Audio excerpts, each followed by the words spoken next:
The sound of a sledgehammer hitting cured concrete at 6:02 a.m. is a very specific kind of alarm clock. It doesn't just wake you up. It rattles the fillings in your teeth. I stood in the quiet calm of my kitchen, the rich smell of freshly ground dark roast coffee filling the air, and simply watched through the frosted glass of the bay window. Out there in the chilly morning mist was Brenda, the undisputed, self-appointed dictator of our Homeowners Association. She was wearing her signature pink velour tracksuit, her laminated HOA badge bouncing against her chest, and she was violently swinging a 20-pound sledgehammer into the edge of my brand-new, $50,000 stamped concrete driveway. Every time the heavy steel head struck the surface, a sharp crack echoed through the neighborhood. White dust plumed into the air like smoke. Chunks of expensive, custom-poured stone shattered and flew across the manicured lawn. She was panting heavily. Her face was the color of a boiled lobster, twisted into a snarl of pure, unrestrained entitlement. And yet, she looked incredibly proud of herself. She was dispensing her version of justice. Most people would have thrown the front door open right then. Most people would have screamed, panicked, called the police frantically, or rushed out in their pajamas to physically stop a madwoman from destroying a small fortune in hardscaping. I didn't do any of that. I just took a slow, deliberate sip of my coffee. It was perfectly brewed. I leaned against the marble counter, pulled out my phone, and made sure the camera was capturing every single swing, every flying rock, and every huff of breath in crisp, 4K resolution. There is a fascinating psychological flaw in people who have spent their entire lives bullying others from a position of petty power. They fundamentally misunderstand silence. They think loud equals strong. They assume that if you aren't yelling back, if you aren't matching their chaotic energy, you are surrendering. Brenda thought my silence meant she had won. She thought she was teaching me a brutal lesson about who really owned the neighborhood. She was completely blinded by her own arrogance. She didn't realize she wasn't enforcing a rule. She was actually just racking up a felony property damage charge, swing by exhausting swing. I wasn't being a coward hiding behind a window. I was just adhering to the golden rule of dealing with an arrogant tyrant. When your enemy is enthusiastically digging their own financial grave, you never, ever take the shovel out of their hands. You just offer them a bigger shovel. But to understand why the president of the HOA was committing a heavy-duty crime on my front lawn, and how a cheap, $500 piece of paper was about to legally force her to demolish her own prized property, we have to rewind. It didn't begin with the driveway. It all started exactly 90 days ago, with the arrival of a single, passive-aggressive yellow sticky note slapped onto the metal door of my mailbox. 90 days ago, life in this suburban cul-de-sac was relatively peaceful. Then came the yellow sticky note. It was plastered directly over the keyhole of my mailbox, written in aggressive, glittering purple gel pen. It read, "Unapproved paving on community easement. Cease and desist immediately. Brenda, HOA president." I was simply replacing a cracked, weed-infested gravel parking pad that had been deteriorating since the late 90s. I wasn't building a commercial parking garage. I was pouring high-grade, stamped concrete. And more importantly, according to the original property lines my realtor had shown me, I was pouring it entirely within the boundaries of my own land. But people like Brenda don't care about actual property lines. They care about their perceived territory. 2 days after the sticky note, the situation escalated into a certified letter. It was a highly official-looking notice of violation, printed on heavy cardstock with a fake gold foil HOA seal. The fine amount was $500. The reasoning? I had failed to submit architectural blueprints to the Aesthetic Review Committee, a committee that, as far as the neighborhood group chat knew, consisted entirely of Brenda and her 2 terrified golden retrievers. I tossed it in a drawer and ignored it. That was my first strategic move. Or perhaps, to Brenda, it was an act of open warfare. Because ignoring a neighborhood tyrant doesn't make them reconsider their actions. It makes them feral. When she realized I wasn't going to come groveling to her front porch to beg for forgiveness, the fine started multiplying like a virus. $1,000 for noise disturbances when my crew brought in the leveling sand. Another $1,500 for unauthorized commercial vehicles when a dump truck parked on the public street for exactly 22 minutes. She was slipping these printed invoices under my doormat in the dead of night. I didn't throw them away. I kept every single one. I neatly filed them in a thick manila folder on my kitchen counter. I didn't know it yet, but every printed lie she shoved under my door was just more high-caliber ammunition for the trap she was walking into. Then came day 45. The day the actual concrete pouring was scheduled to begin. I walked outside at 7 a.m. with a box of donuts for my crew, only to find Brenda standing directly in the path of a fully loaded 10-ton cement mixing truck. She was wearing a neon yellow safety vest over a floral muumuu. She had her arms violently crossed like she was trying to stop a tank division. And standing right next to her, looking incredibly bored, was a local county police officer. This is exactly where the illusion of petty power becomes genuinely dangerous. Brenda had lived in this neighborhood for 2 decades. She knew the local dispatchers by their first names. She brought baked goods to the precinct during the holidays. When the officer finally approached me, he didn't ask to see my municipal building permits. He didn't ask for a deed. He just sighed, hooked his thumbs into his duty belt, and looked at me like I was a rebellious teenager. "Listen, buddy," the officer said, completely ignoring the blatant fact that I was standing barefoot on my own grass. "Brenda here says this driveway sits on a shared utility easement. You're causing a massive public disturbance. I'm going to have to ask you to shut this whole operation down until you get it sorted out with the HOA board and civil court." He didn't ask for proof. He just took the word of the woman in the safety vest. My lead contractor looked at me, waiting for the explosion. He fully expected me to start screaming about my constitutional rights. He expected me to demand a supervisor, to get aggressive, to threaten a lawsuit right then and there. Instead, I just looked at Brenda. She had this sickening, triumphant little smirk plastered across her face. Her chin was tilted up. She was practically vibrating with the thrill of absolute, unchecked authority. She had successfully weaponized a badge to enforce her imaginary laws on my property. I looked back at the officer. I took a deep breath, dropped my shoulders, and nodded slowly. "Understood, officer. I certainly don't want any legal trouble. We'll pack it all up." I paid my contractor his daily rate to do absolutely nothing, sent the massive trucks away, and walked quietly back inside my house. Brenda thought I was broken. She thought her little display of localized, baked good-fueled influence had terrified me into permanent submission. But she fundamentally misunderstood the game we were playing. Trying to argue with a local cop who eats Brenda's snickerdoodles is a losing battle. Trying to use logic on a woman who invents $1,000 fines to feed her raging ego is a waste of oxygen. I didn't need to argue with her on the street. I needed to systematically dismantle her entire reality. I walked straight to my kitchen counter, opened my laptop, and bypassed the local police precinct entirely. I didn't need a guy with a badge who liked cookies. I needed a guy with a state-issued license, a laser theodolite, and absolute, undeniable legal authority. Brenda truly believed her thick stack of fake HOA invoices was the ultimate weapon. She had absolutely no idea that I was about to spend a measly $500 on a piece of rolled-up paper. A piece of paper that was going to legally force her to destroy her own property and put her in the back of a squad car. Finding a licensed, state-certified land surveyor who doesn't play golf with the local HOA board took exactly 3 phone calls. I didn't look in our county. I looked 3 counties over. I needed someone completely insulated from Brenda's baked good bribery network. I paid a premium for expedited, early morning service. $500, wired immediately. 2 days later, at 5:30 in the morning, a plain white truck rolled up to my curb. No sirens. No flashing lights.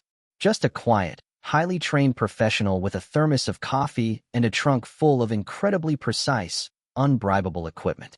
While Brenda was presumably asleep, dreaming of new ways to issue fines, the surveyor set up his theodolite. It's a fascinating piece of machinery. It uses lasers and GPS coordinates directly linked to county and state grid networks. It doesn't care about neighborhood gossip. It doesn't care who the HOA president is. It only cares about absolute, mathematical truth. I stood on my porch, watching him work in the pale blue light of dawn. He didn't speak much. He just measured, recalibrated, and measured again. There is a very specific type of arrogance that infects petty tyrants. It's the arrogance of assumed geography. People like Brenda never actually check the county records. They look at a patch of grass for 20 years and simply decide, through sheer visual habit, that it belongs to the community. They conflate, "I am used to looking at this," with, "I have legal jurisdiction over this." She assumed that because my new driveway was closer to the street, it must be on an easement. She never checked the deed. She just acted. And that is the fatal flaw I was banking on. By 7 a.m., the sun was fully up, and the surveyor was packing away his tripod. He walked over to my porch, holding a sealed, stamped topographical map and a handful of bright, neon orange wooden stakes. Well, he said, handing me the rolled-up document. I have good news, and I have incredibly interesting news. I unrolled the heavy paper. The thick black lines representing the absolute legal boundaries of my property were stark and undeniable. The good news was exactly what I expected. The footprint of my $50,000 stamped concrete driveway was completely, 100%, within my legal property line. It didn't touch a public easement. It didn't encroach on community land. Every single swing of Brenda's sledgehammer had been a direct, unprovoked assault on private property. In our state, the threshold for felony malicious destruction of property is $1,000. Brenda had caused roughly $15,000 in damage before the local cop told me to shut it down. But then, the surveyor pointed to the western edge of the map, the boundary line dividing my lot from Brenda's pristine, heavily landscaped double lot. Look at the offset here, he said, tapping a red dotted line. I traced his finger. My eyes widened. Brenda's pride and joy was a massive, custom-built, ornamental brick privacy wall that ran the entire length of her property. It was topped with wrought iron and flanked by expensive imported rose bushes.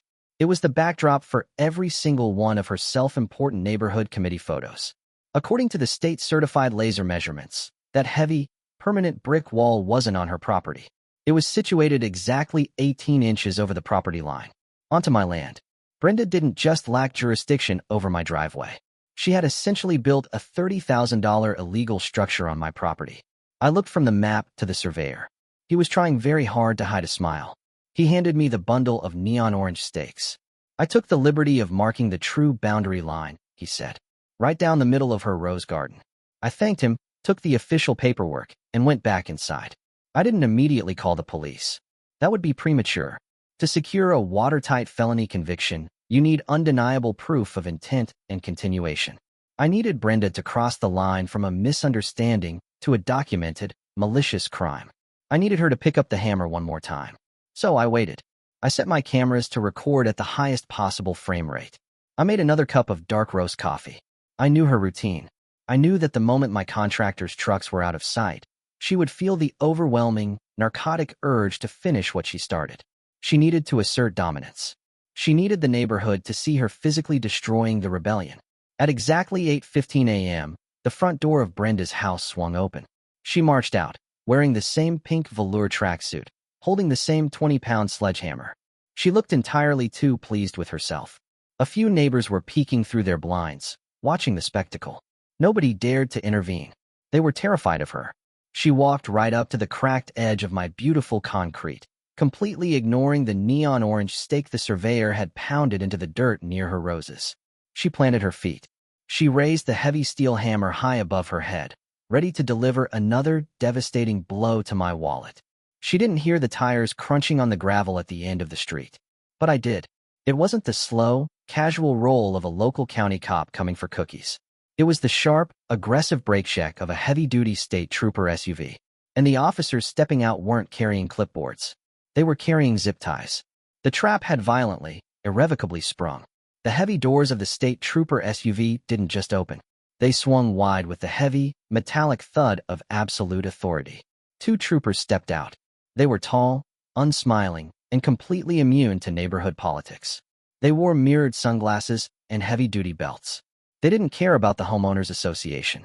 They didn't care about Brenda's baked goods. Brenda froze. The 20-pound sledgehammer was suspended halfway above her head. For a fraction of a second, her brain tried to process why real law enforcement was aggressively parking on my lawn. Then, the veteran survival instincts of a professional victim kicked in. She lowered the hammer. Her face instantly transformed from a mask of arrogant rage into a masterpiece of trembling terror. She practically sprinted toward the officers. She started pointing a manicured finger at me. She screamed that I was stealing community land. She claimed I was threatening her. She demanded they arrest me immediately for trespassing on an HOA easement. The lead trooper didn't even blink. He held up a single, black-gloved hand. The universal gesture for absolute silence. Brenda's mouth snapped shut. I walked down my porch steps. I moved slowly. I didn't raise my voice. I didn't look angry. I just handed the lead trooper a neatly organized, transparent plastic folder. "Good morning, officers," I said quietly. "I believe you'll find everything you need in there." The trooper opened the folder. He pulled out the first document. It was the topographical survey map, bearing the raised, red seal of the state. He read the coordinates. He looked at the neon orange stakes driven into the dirt. He looked at the shattered concrete. The math was undeniably clear. This was private property. Then, he pulled out the second item. A small plastic case containing a high-speed SD card. That is 48 hours of 4K security footage, I explained, keeping my voice perfectly level. It documents multiple, premeditated acts of destruction. It also includes audio of the suspect verbally confirming her intent to destroy my property. Finally, he pulled out the third piece of paper. The signed, itemized contractor's invoice. $50,000. In our state, malicious destruction of property crosses the threshold from a minor misdemeanor to a severe felony at exactly $1,000.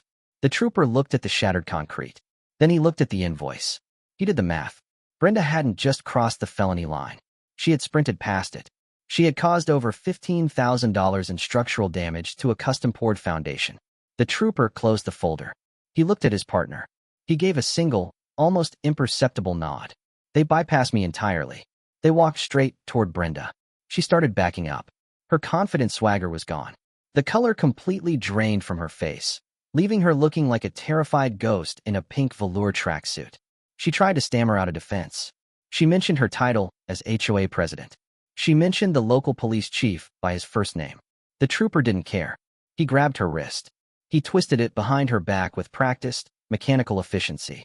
The sharp, metallic ratcheting sound of steel handcuffs echoing across the quiet suburban street was the most beautiful music I had ever heard.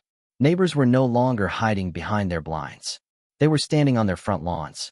They were watching the undisputed tyrant of the neighborhood being stuffed into the back of a state patrol vehicle. But the arrest was just the appetizer. The real devastation was financial. Brenda bailed herself out later that evening, but her nightmare had only just begun. The felony charges meant she immediately lost her position on the HOA board. Her legal fees to avoid actual prison time drained her savings. She was court-ordered to pay full restitution for the complete demolition and repouring of my driveway. Every single cent. And the absolute best part? 3 days later, an aggressive corporate lawyer I hired on retainer delivered a final, certified letter to her front door. It was a formal cease and desist. It demanded the immediate removal of the $30,000 ornamental brick wall she had illegally built on my property. She was given exactly 7 days to demolish her own prized possession at her own expense. If a single brick remained on day 8, I would hire a commercial demolition crew, tear it down myself, and place a lien on her house for the cost. Stupidity isn't a crime, but destroying my property with blind, unchecked confidence always comes with a devastatingly high price tag.